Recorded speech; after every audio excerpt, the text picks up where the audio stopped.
राजा दशरथ की झांकी प्रस्तुत की जा रही है। कृपया सभी भक्तजनों से निवेदन है कि अपने अपने आसन पर विराजित रहें।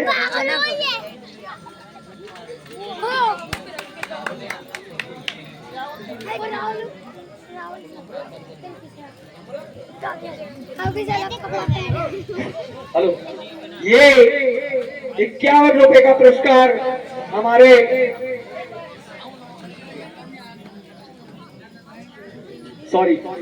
ये 101 रुपए का पुरस्कार हमारे अमृतलाल बघेल जी मैया के चरणों में अर्पण करते हैं। हमारा मंडल उन्हें हार्दिक धन्यवाद देता है।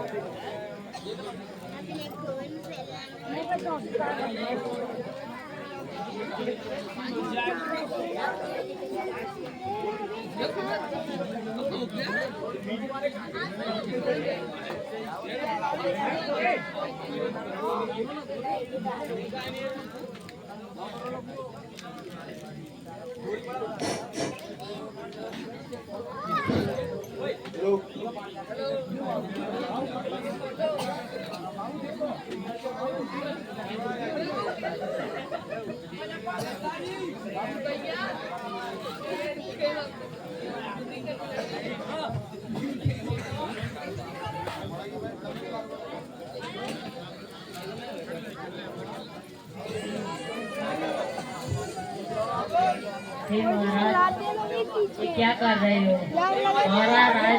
राजा राम को क्यों बना रहे हो? हे प्रिय, कि कई तुम अच्छे से जानती हो तुम मेरी सबसे प्रिय पत्नी हो, लेकिन राम हमारा सबसे ज्येष्ठ पुत्र है। धर्म और शास्त्र यही कहते हैं कि बड़े पुत्र का राज्याभिषेक करके उसे राजा घोषित किया जाए।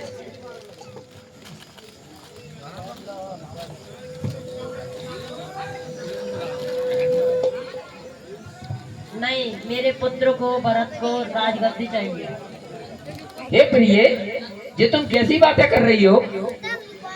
हम भरत को राजा कैसे बना सकते हैं? राजा तो राम ही बनेंगे, क्योंकि राम हमारा सबसे बड़ा पुत्र है। प्रिय, तुमने मुझे वचन दिया था रात में। प्रिय, मैंने वचन दिया था आपको, लेकिन मुझे अपने वचनों से मत बांधो। लेकिन क्योंकि रघुकुल रीत सदा चली आई, प्राण जाए पर वचन न जाए। लेकिन मैं चाहूंगा कि पुत्र राम को ही राजगद्दी मिले। अगर तुम ऐसा चाहती हो तो राम को हमें वनवास के लिए भेजना पड़ेगा, और ये मैं सहन नहीं कर पाऊंगा। प्रिय, मुझे नहीं पता। प्रिय, अपना हठ छोड़ दीजिए। नहीं, ऐसा नहीं हो सकता। ठीक है, आप स्वयं मेरे पुत्र राम से ही बात कर लो।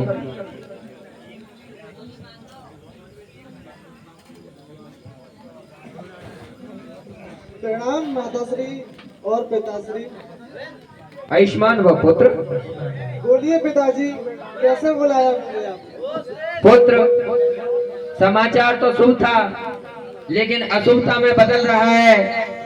नक्षत्र ठीक चल रहे थे, लेकिन पता नहीं इनमें किस तरीके से बदलाव हो गया। हमारे ग्रहों की चाल खराब हो चुकी है। पुत्र, मैं ना चाहते हुए तुम्हें राजा घोषित नहीं कर सकता, क्योंकि मैं तुम्हारी माता के वचनों में बंध चुका हूँ।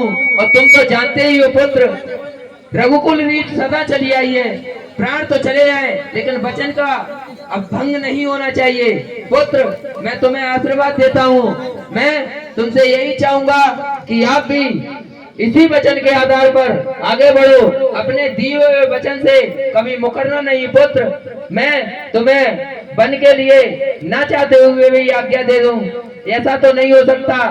आप चले जाइए, लेकिन माता से अपनी से बात करके जाइएगा। पुत्र, प्रणाम माताश्री। हाँ बोलो। आपने कैसे याद किया मुझे? तुम्हें वन को जाना पड़ेगा। जैसी आपकी आज्ञा माताश्री। मेरे लिए पुत्र धन सर्वोपरि है। देखा प्रिय, तुमने तो क्रोध में आके मेरे पुत्र से बोला था, उसने तो अपना पूरा राज्य ही छोड़ दिया। सीखो मेरे पुत्र से कुछ।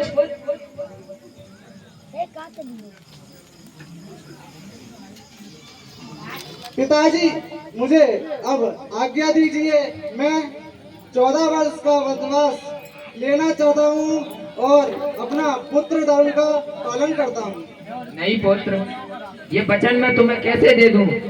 ये तो तुम्हारी माता का हट है। लेकिन वही बात है कि बाल हट और त्रिया हट, इनके आगे राजा तो क्या, ईश्वर भी विफल हो चुके हैं। मैं कुछ नहीं कर सकता पुत्र। आप जा सकते हो अपनी अच्छा से, मैं आपको आज्ञा नहीं दे सकता पुत्र, क्योंकि अगर मैंने आज्ञा दी तो मेरे प्राण निकल जाएंगे पुत्र।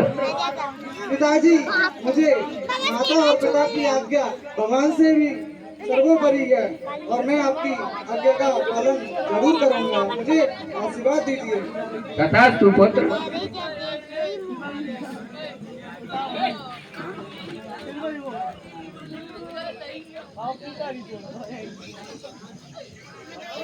हे भ्राता श्री राम, मैं भी आपके साथ वनवास चलूंगा।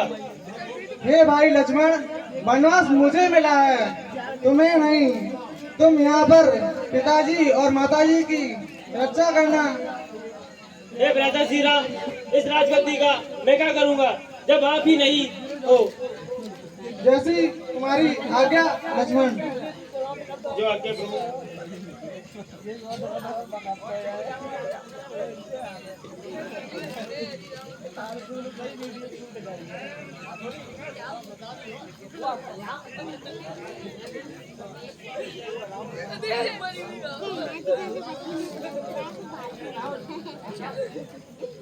स्वामी आप चलोगे? हाँ मुझे।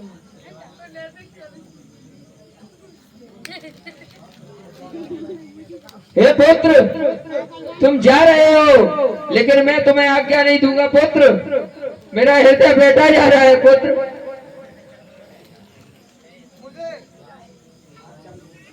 मुझे जाने दो पिताजी, मुझे अपना पुत्र धर्म निभाना है। तुम्हारी इच्छा पुत्र।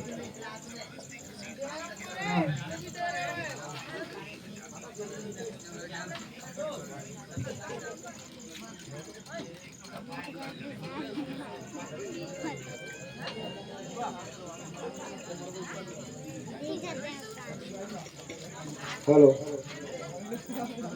किस तरह आपके सामने माता कैकेयी ने अपनी 3 बच्चों को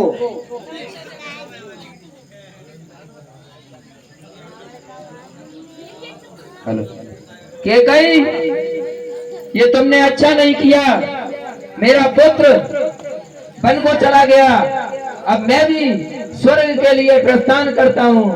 राम राम राम राम राम।